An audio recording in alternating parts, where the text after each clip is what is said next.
c'est l'histoire d'un zébu. Non, c'est l'histoire d'une chèvre. Oh, pardon, je reprends.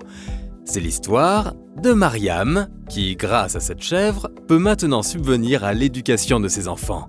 Donc, je disais, c'est l'histoire d'un champ d'ananas. C'est ça, l'histoire du champ d'ananas de Abdou, grâce auquel Abdou peut rester vivre dans son pays, auprès des siens. Oh, j'ai oublié la machine à coudre. Ah bah oui, parce qu'il y a une machine à coudre dans cette histoire. Et des sourires. C'est ça, c'est une histoire de sourires. Une chèvre, une machine à coudre, un champ, ce ne sont pas des dons. Ce sont des choix, des projets, rendus possibles par un petit coup de pouce. Un microcrédit. Le microcrédit, c'est une toute petite graine plantée là où on en a besoin. Une graine petite, oui, mais puissante.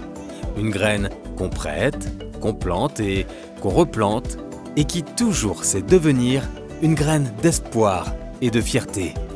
Ces graines, elles viennent d'ailleurs.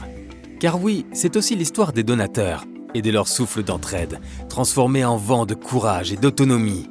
C'est l'histoire du zébu d'Alphonse, c'est une histoire de sourire, d'humanité, de solidarité. Une histoire de microcrédit, oui, et de tellement, tellement plus. C'est l'histoire de Zébunet, l'association qui prête et qui accompagne depuis plus de 20 ans.